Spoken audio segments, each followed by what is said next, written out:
जय हिंद दोस्तों स्वागत है आपका आपके अपने YouTube चैनल ज्ञानदेव होस्ट में। और इस वीडियो में मैं बात करने वाला हूं सशस्त्र सीमा बल यानी कि SSB constable tradesman online form 2020 के बारे में कि कैसे आपको 1522 पदों का फॉर्म फिलअप करना है। तो आप इस वीडियो को देखते रहिए, मैं आपको इसके बारे में पूरी जानकारी देने वाला हूँ जिससे कि आप इस फॉर्म को बिना किसी मिस्टेक के भर पाओगे। तो चलिए दोस्तों शुरू करते हैं। दोस्तों मैं आपको बता दूं कि मैंने इसके बारे में वीडियो बनाई थी और आपको बताया था कि आपका लिंक 29 अगस्त 2020 को एक्टिवेट होगा और एक्टिवेट होते ही मैं आपके लिए फॉर्म फिलअप की वीडियो बना दूंगा। और मैं आपको बता दूं कि अभी आपका ये लिंक 29 अगस्त को रात 12:30 बजे एक्टिवेट हुआ है और मैं आपके लिए अभी ये वीडियो बना रहा हूं ताकि आपको सबसे पहले जानकारी दे पाऊं कि कैसे आपको अप्लाई करना है। तो यहाँ पर दोस्तों अभी जो आप वीडियो में देख पा रहे हो ये आपकी एसएसबी की ऑफिशियल वेबसाइट है। इसका लिंक आपको वीडियो के डिस्क्रिप्शन में मिल जाएगा। आप यहाँ पर होम पेज के ऊपर ही देख सकते हो अप्लाई ऑनलाइन का लिंक दिया जा रहा है।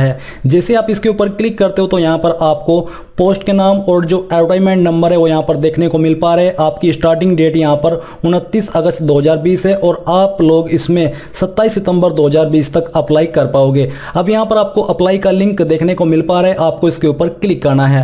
इसके ऊपर क्लिक करने के बाद आपके सामने कुछ इस तरह का इंटरफेस आ जाएगा। अगर आप इसका एडवर्टाइजमेंट चेक करना चाहते हो तो यहाँ से इसको ओपन कर सकते हो। वैसे मैंने इसके जो एडवर्टाइजमेंट है उसके ऊपर जो एलिजिबिलिटी है उसकी वीडियो बनाई है ताकि आपको अच्छे से एक्सप्लेन कर सकूं। तो अगर आपने वो वीडियो वॉच नहीं की तो आप वो वीडियो वॉच करके अपने सभी डाउट क्लियर कर लीजिएगा।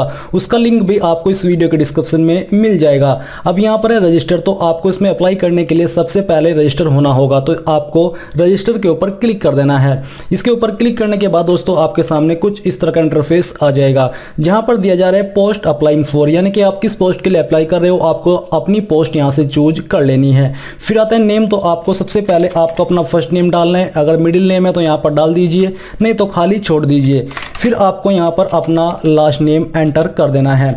ये एंटर करने के बाद आप देखोगे फादर नेम, तो जो भी आपके पिताजी का नाम है वो यहाँ पर आपको फिलअप करना होगा और ये नाम भी आपको 10वीं की मार्कशीट के अनुसार भरना है। फिर यहाँ पर दोस्तों आपको अपनी माताजी का नाम एंटर करना है। डेट ऑफ बर्थ आपकी क्या हो यहाँ से आपको सिलेक्ट करनी होगी। पहले यहाँ से अपना ईयर सिलेक्ट कीजिए, फिर इसके बाद यहाँ से अपना डे सिलेक्ट कीजिए और फिर मंथ सिलेक्ट कीजिए और फिर यहाँ से डे, तो आपकी डेट ऑफ बर्थ आ जाएगी।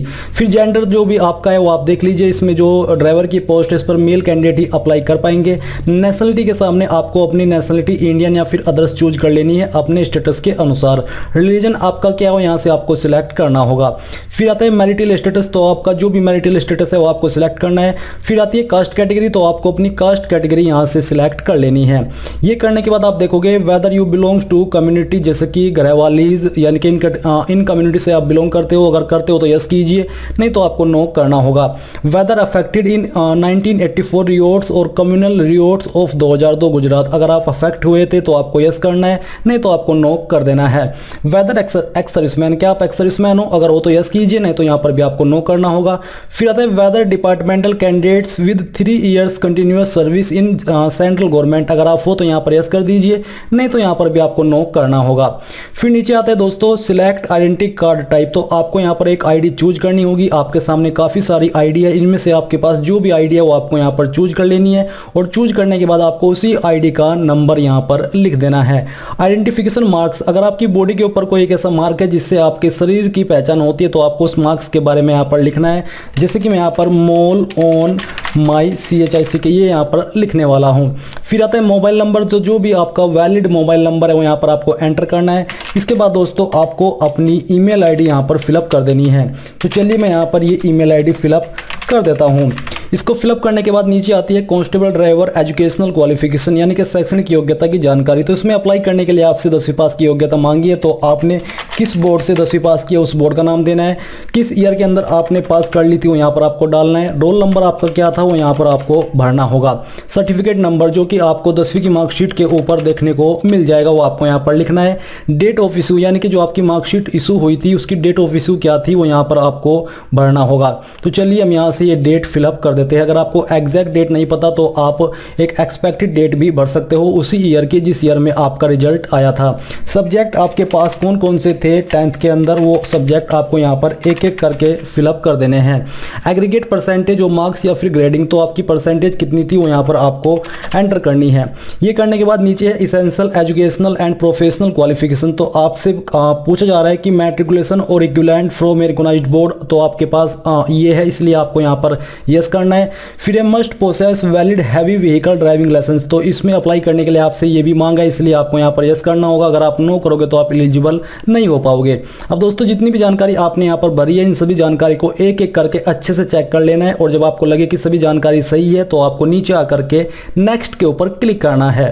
नेक्स्ट के ऊपर क्लिक करने के बाद आपके सामने एड्रेस की जानकारी आ जाएगी। एक तरफ है आपका परमानेंट एड्रेस और दूसरी तरफ है कोरस्पोंडेंस एड्रेस यानी कि प्रेजेंट एड्रेस। तो यहाँ पर दोस्तों सबसे पहले आपको परमानेंट एड्रेस भरना है। यहाँ पर दिया जा रहा है विलेज टाउन, तो जो भी आपका विलेज है या फिर टाउन है उसका नाम आपको यहाँ पर देना होगा। पोस्ट ऑफिस आपका जो भी लगता है उसका नाम आपको लिखना है।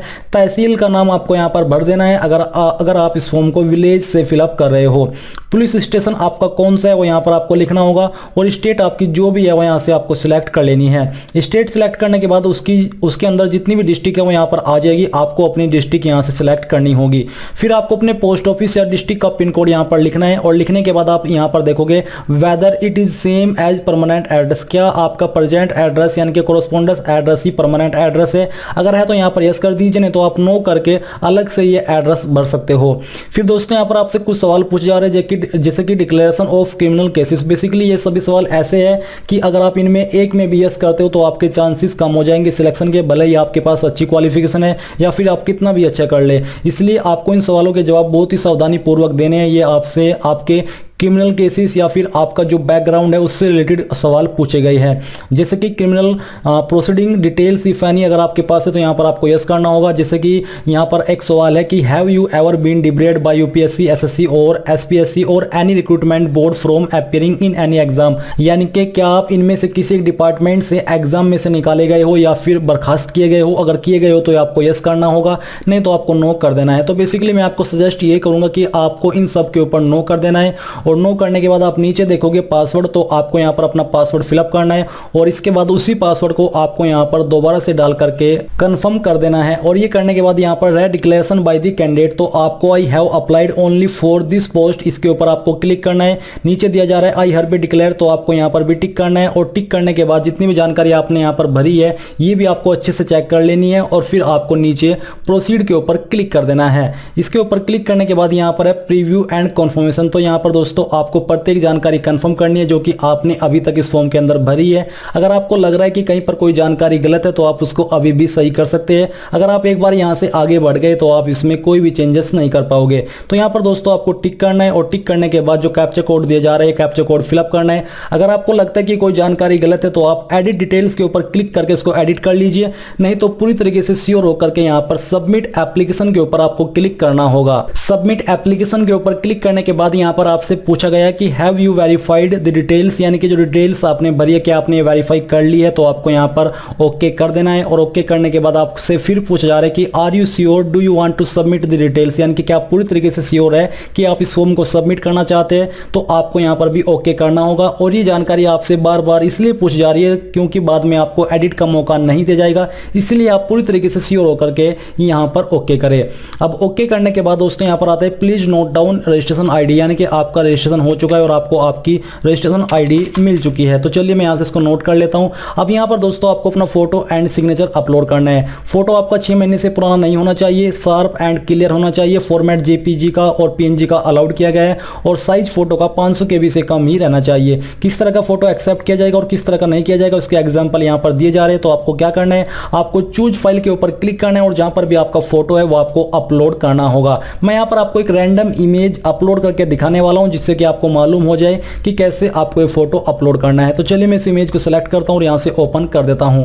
ओपन करने के बाद आपका इमेज यहां पर आ जाएगा। फिर नीचे है अपलोड सिग्नेचर, तो यहां पर इसका सिग्नेचर का जो फॉर्मेट है वो जेपीईजी और पीएनजी का एक्सेप्ट किया गया है, और साइज 200 केबी से कम ही रहना चाहिए। तो आपको चूज फाइल के ऊपर क्लिक करना है, और जहां पर भी आपका सिग्नेचर है वो आपको सिलेक्ट करके ओपन करना है, तो आपका सिग्नेचर यहां पर आ जाएगा। इसके अलावा आपको यहां पर 10th की मार्कशीट अपलोड करनी है। इसका फॉर्मेट जेपीजी या फिर पीडीएफ का अलाउड किया है, है। इसके अलावा अपलोड प्रोफेशनल क्वालिफिकेशन सर्टिफिकेट, अगर आपके पास प्रोफेशनल क्वालिफिकेशन का सर्टिफिकेट है तो वो यहाँ पर आपको अपलोड करना होगा। और साथ ही आपको अपनी आईडी जो भी आपने चूज की थी, चाहे वो आधार कार्ड थी या फिर अन्य थी, उसकी जो कॉपी है वो भी आपको अपलोड करनी होगी। मैं यहाँ पर इस फॉर्म को डेमो के रूप में भर रहा हूँ, इसलिए मैं एक रैंडम इमेज यहाँ पर अपलोड कर देता हूँ। इसके अलावा आपको ये सभी डॉक्यूमेंट अपलोड करके नीचे आकर के प्रोसीड के ऊपर क्लिक कर देना है। प्रोसीड के ऊपर क्लिक करने के बाद आप यहाँ पर देखोगे the application form submitted by you is provisionally registered. यहाँ पर आपको पोस्ट का नाम और रजिस्ट्रेशन आईडी दी जा रही है। इसके अलावा proceed to make payment amount to be paid, यानी कि आपको फीस जो जमा करनी है आपको उसके लिए क्या करना है, पे ऑनलाइन के ऊपर क्लिक करना है। इसके ऊपर क्लिक करने के बाद आपको पेमेंट के पेज पर ट्रांसफर किया जाएगा। ये देख लीजिए आपके सामने पेज आ चुका है। आप इसमें अपनी एप्लीकेशन फीस डेबिट या क्रेडिट कार्ड के माध्यम से जमा कर सकते हो, इंटरनेट बैंकिंग के माध्यम से कर सकते हो या फिर भीम यूपीआई के माध्यम से कर सकते हो। तो यहाँ पर दोस्तों फीस जमा करते समय बस आपको यही कहना चाहूंगा कि जब आप फीस जमा करें और अगर आपकी फीस अकाउंट से कट हो जाए बट वेबसाइट के ऊपर नोट पेड या फिर फेल्ड आ जाए तो आपको अपनी फीस दोबारा से जमा नहीं करनी। आपको कम से कम 48 घंटे का वेट करना है। इस समय के अंदर अगर टेक्निकल एरर की वजह से इनके पास फीस नहीं पहुंच पाती तो आपकी फीस ऑटोमेटिकली अपडेट हो जाएगी वेबसाइट के ऊपर, नहीं तो आपको रिफंड कर दी जाएगी। बट अगर आप एक बार में फीस जमा कर दोगे तो आपको कोई सी भी वाली फीस जमा वापस नहीं की जाएगी। इसलिए ये सावधानी आपको बरतनी है। और ये फीस जमा करते ही आप अपने फॉर्म का फाइनल प्रिंट आउट ले पाओगे और आपका फॉर्म कंप्लीटली सबमिट हो जाएगा। अब अगर आप अपने फॉर्म का स्टेटस चेक करना चाहते हो तो आप क्या करोगे, जहां से आपने फॉर्म फिलअप करना स्टार्ट किया था आपको यहीं पर आना है। यहाँ पर आपको अपनी रजिस्ट्रेशन आईडी डालनी है, पासवर्ड डालना है जो कि आपने रजिस्ट्रेशन करते समय क्रिएट किया था। जो कैप्चा कोड यहाँ पर दिया जा रहा है आपको फिलअप करना है और फिर आपको लॉगिन के ऊपर क्लिक करना होगा।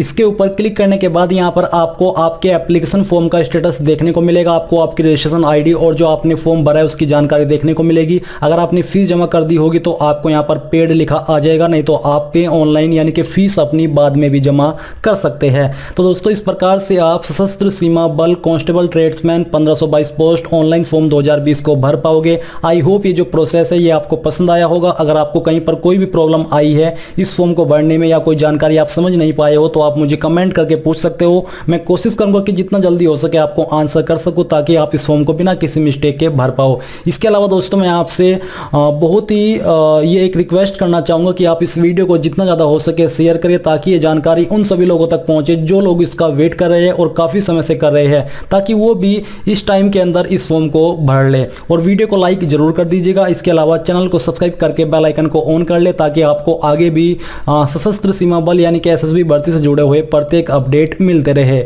जय हिंद दोस्तों।